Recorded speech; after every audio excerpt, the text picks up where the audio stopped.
नमस्कार दोस्तों। हे अम्बे रानी, जो हमारी वीडियो देख रहे हैं उनके घर में सदैव अपना स्थान बनाए रखना, उनकी झोली खुशियों से भर देना। जय माता दी। दोस्तों, 2024 में इस बार मां दुर्गा चैत्र नवरात्रि में घोड़े पर सवार होकर आ रही हैं। इसे छत्रभंग रंगम कहा जाता है, यानी माता रानी जब घोड़े पर सवार होकर आती हैं तो इसे शुभ नहीं माना जाता है। ज्योतिष शास्त्र के अनुसार देवी जब घोड़े पर सवार होकर आती हैं तो समाज और राजनीति में बड़ी उथल पुथल होती है।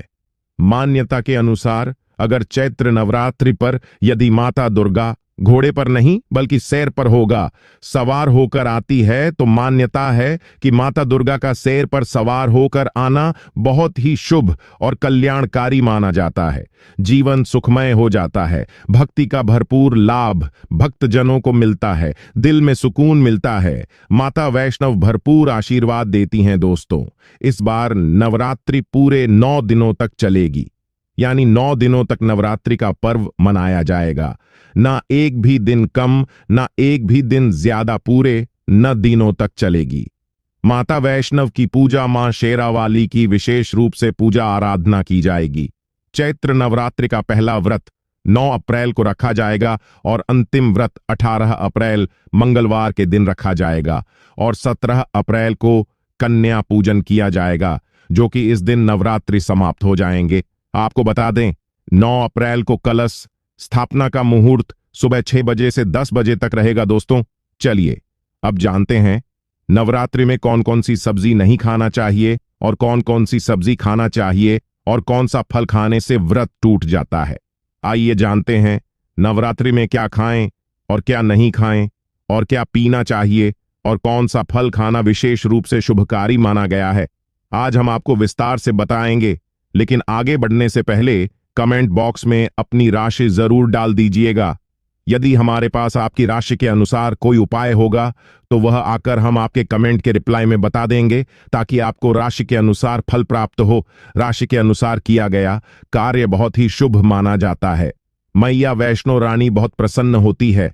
कमेंट में लिखें, माता रानी आपका स्वागत है, हमारे घर में जय। माता रानी एक लाइक जरूर करें।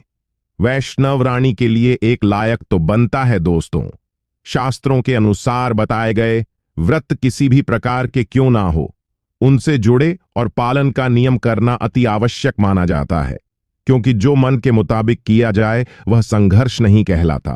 कहा जाता है कि मनोकामना को पूर्ण करने के लिए थोड़ा सा संघर्ष यानी कि तपस्या तो करनी ही पड़ती है। इसीलिए ऐसी मान्यता है कि व्रत को पूर्ण विधि विधान से किया जाना चाहिए, तब आपको व्रत का पूर्ण लाभ फल प्राप्त होता है। अति उत्तम और शीघ्र दीर्घायु वरदान प्राप्त होता है। आपकी सभी मनोकामनाएं शीघ्र मैया रानी पूर्ण करती हैं। ऐसे व्यक्ति को मरने के बाद माता रानी के चरणों में स्थान मिलता है। वह सदैव मां की सेवा करता है। ऐसा भक्त स्वर्ग लोक में जाता है। इसीलिए हर शास्त्र यही कहता है कि सच्चे दिल से अगर आपके मन में ईश्वर के प्रति श्रद्धा हो तो बिन पूजा पाठ के ही सारा फल मिल जाता है, और अगर मन में ईश्वर के प्रति शंका हो तो उस मनुष्य को कई जन्मों तक सुख नहीं मिलता, वह नरक में ही भटकता रहता है। भागवत गीता में भगवान श्री कृष्ण ने स्व कहा था, जो मनुष्य सच्चे हृदय से ईश्वर को पुकारता है तो उसका नाता उस शक्ति से जुड़ जाता है जिसे आपने सच्चे हृदय से पुकारा था। इसलिए भगवान भी कहते हैं कि सच्चे हृदय से ही ईश्वर को पुकारो तो वह आपकी हर मनोकामनाओं को पूर्ण करते हैं। दोस्तों, कई लोग ऐसे हैं जो भगवान के सामने घंटों पूजा पाठ करते हैं तथा रोते हैं, फिर भी भगवान उनकी कभी नहीं सुनता। दरअसल जब आप सच्चे मन से ईश्वर को पुकारते ही नहीं हैं तो भला वह आपकी पुकार कैसे सुनेंगे। दोस्तों, यह तो थी वह बातें जो भक्त और भगवान के बीच की है। अब हम जानते हैं नवरात्रों के दौरान क्या नहीं खाना चाहिए और क्या नहीं पीना चाहिए और कौन सा फल खाने से व्रत संपूर्ण और सफल हो जाता है। दोस्तों, हमारे ज्ञान वस्तु चैनल को सब्सक्राइब जरूर करें और बेल आइकन को दबाना ना भूलें।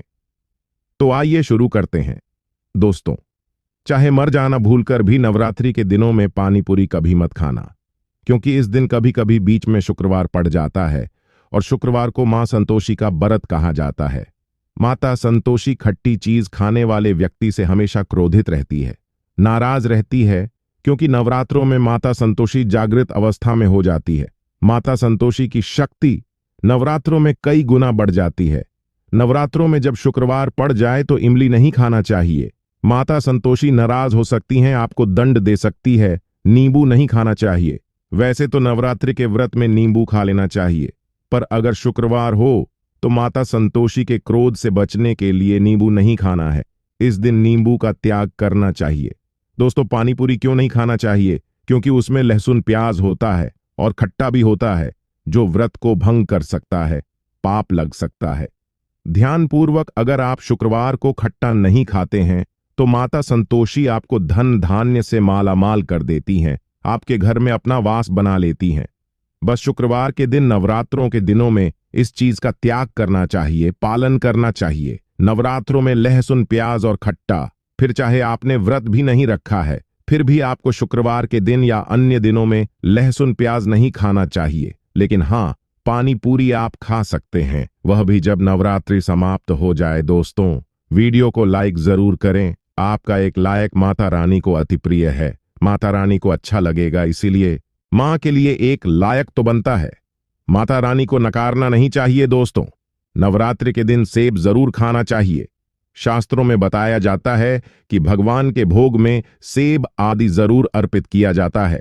अगर आपका व्रत है तो आपको सेब जरूर खाना चाहिए। केला, पपीता, तरबूज और मीठे अंगूर जरूर खाना चाहिए। इन फलों से व्रतधारी को शक्ति मिलती है और व्रत संपूर्ण हो जाता है।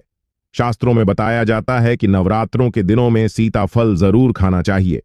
सीताफल खाने से 20 ऐसी बीमारियां हैं जो खत्म हो जाती हैं।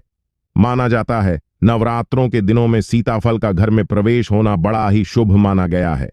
सीताफल खाने से नवरात्रि का व्रत सफल हो जाता है, क्योंकि इसमें माता सीता का आशीर्वाद मिला हुआ होता है। माना जाता है भगवान राम के वनवास के दौर में माता सीता ने यही फल खाया था। नवरात्रि के दौरान इसे जो भी खाता है उसे दुखों का सामना नहीं करना पड़ता। सीताफल आपको जरूर खाना चाहिए। माता सीता प्रसन्न होती हैं और आशीर्वाद देती हैं। दोस्तों, नवरात्रों में तेल की तली हुई हरी मिर्च खा सकते हैं, लेकिन कम मात्रा में खाना है। व्रत के दौरान ज्यादा तीखा नहीं खाना चाहिए। व्रत में तीखा खाने से व्रतधारी की जो पेट की आंतें होती हैं उसमें जख्म हो सकते हैं।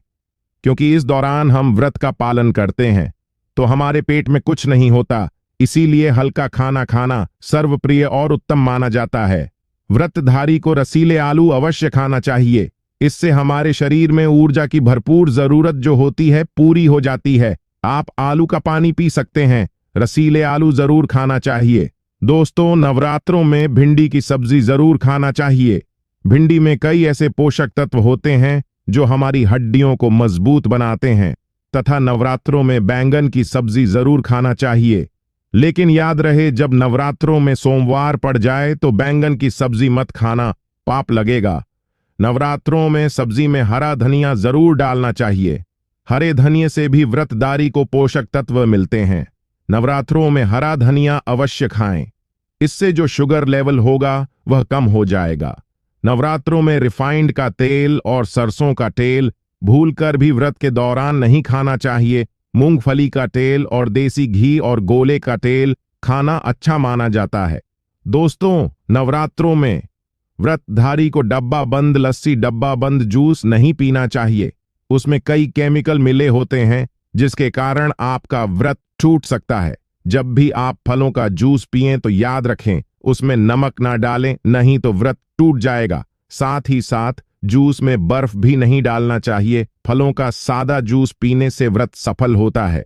दोस्तों, नवरात्रि के दौरान सिंघाड़े का आटा या कूटू का आटा खाने से पहले यह देख ले कि आटा पुराना नहीं होना चाहिए, क्योंकि पुराने आटे में कीड़े वगैरह पड़ जाते हैं, जिसके कारण आपका व्रत टूट सकता है। क्योंकि यह छोटे छोटे कीड़े हमें दिखाई नहीं देते और आपके मुंह तक पहुंच जाते हैं। ऐसा आटा खाना मतलब कीड़े मकोड़ों का मांस खाने के बराबर माना गया है।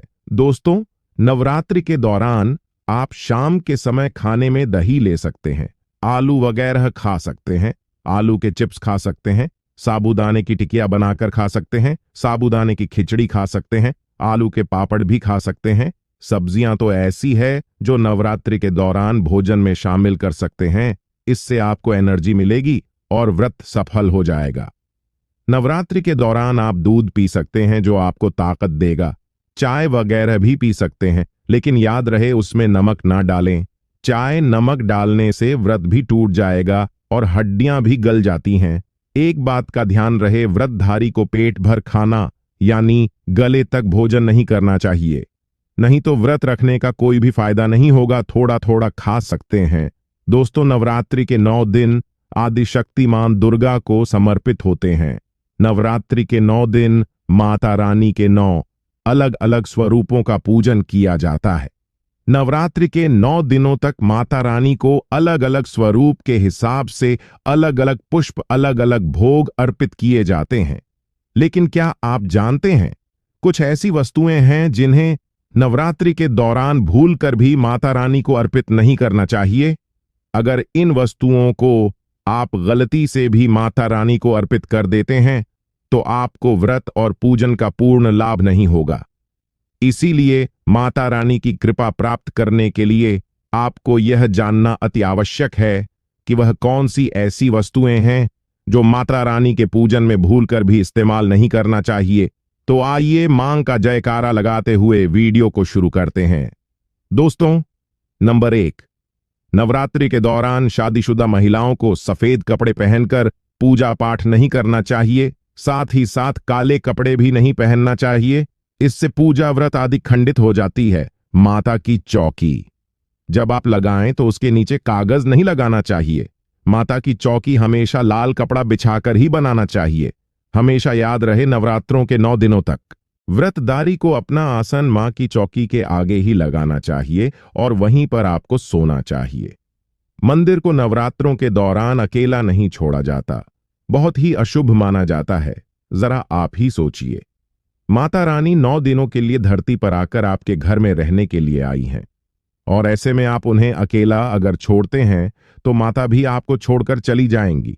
वह कहेंगी इसको मेरी जरूरत नहीं है, वह अकेली पड़ जाती है। इसीलिए माता के पास में ही सोना चाहिए। दोस्तों, नंबर 2, नारियल हिंदू धर्म में नारियल को समृद्धि, धन, श्रद्धा और सम्मान का सूचक माना जाता है। नारियल को श्रीफल भी कहा जाता है। नारियल को सुख समृद्धि में वृद्धि करने वाला माना जाता है। नारियल का हर मांगलिक कार्य में विशेष महत्व होता है। जैसे कि आप सभी जानते हैं कि माता रानी के कई मंदिरों में नारियल से बलि भी दी जाती है, और माता रानी के पूजन में नारियल का इस्तेमाल हम सभी करते हैं। खासकर कलश की स्थापना नारियल रखकर ही की जाती है। माता रानी की पूजन में हम नारियल इस्तेमाल करते समय कुछ गलतियां कर बैठते हैं। दोस्तों, नारियल कई प्रकार के होते हैं, एक हरा, दूसरा सूखा, जिसके अंदर पानी होता है। जिस नारियल के अंदर पानी होता है, माता रानी के पूजन में सदैव पानी वाला और जटा वाला नारियल ही इस्तेमाल करें। नारियल का पूर्ण होना चाहिए, नारियल चटका हुआ या टूटा हुआ नहीं होना चाहिए, क्योंकि साबुत नारियल ही पूर्ण और पवित्रता का प्रतीक होता है। साबुत नारियल ही सुख समृद्धि का प्रतीक होता है। साबुत नारियल को ही श्रीफ यानी कि मां लक्ष्मी का फल कहा जाता है।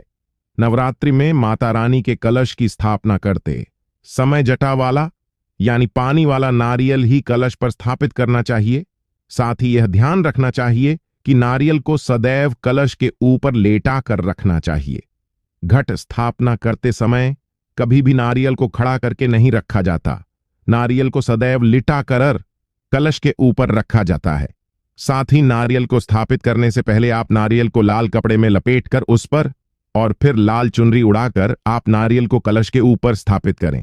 शास्त्रों के अनुसार कलश के ऊपर जब सही तरीके से नारियल रखा जाता है और सही प्रकार का नारियल रखा जाता है, तभी ही व्रत और पूजन का पूर्ण फल प्राप्त होता है।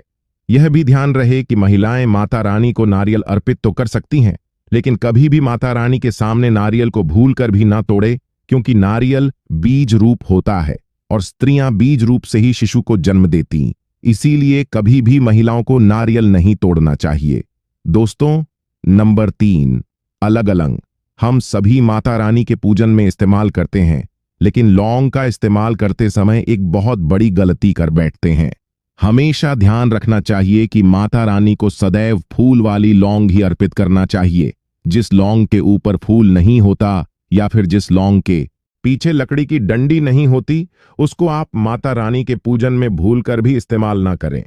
फूल वाले लंगों को ही पूर्ण माना जाता है और माता रानी की पूजन में कोई भी अपूर्ण वस्तु, कोई भी खराब वस्तु या टूटे हुए अक्षत इस्तेमाल नहीं करना चाहिए। इसीलिए सदैव माता रानी की पूजन में फूल वाली लौंग का ही इस्तेमाल करें।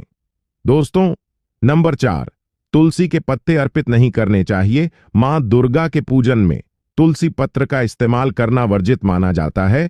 तुलसी पत्र के अलावा आंवला भी माता रानी को अर्पित नहीं करना चाहिए और दुर्बा भी माता रानी को अर्पित नहीं करना चाहिए।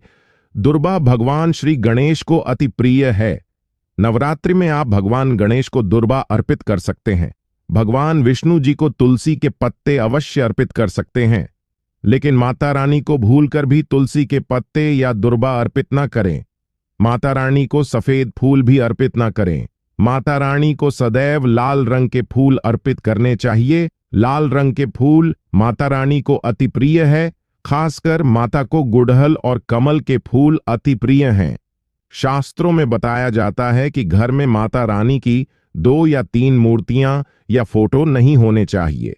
इस बात का भी आप विशेष ध्यान रखें कि माता रानी के पूजन में कोई भी खंडित चीज इस्तेमाल ना करें, जैसे कि चटका हुआ या टूटा हुआ दीपक या फिर चटका हुआ कोई बर्तन। साथ ही यह भी ध्यान रहे कि लोहे की और प्लास्टिक के बर्तन आप माता रानी के पूजन में इस्तेमाल ना करें, क्योंकि प्लास्टिक के चाइनीज बर्तन हड्डियों के पाउडर से मिलकर बनते हैं। ऐसा ना करें। ऐसे बर्तनों को माता रानी के पूजन से सदैव दूर रखें। माता रानी को जो पुष्प कर रहे हैं, उन्हें सूंघ नहीं सूंघ हुए फूल या गिरे हुए फूल या फिर मुरझाए हुए फूल माता को अर्पित ना करें। दोस्तों, कमेंट बॉक्स में लिखें जय माता दी। जानकारी पसंद आए तो एक लाइक तो बनता है। आपका एक लाइक हमारे लिए बहुत ही कीमती है। मैया रानी के लिए एक लाइक तो बनता ही है वीडियो को देखने के लिए। धन्यवाद।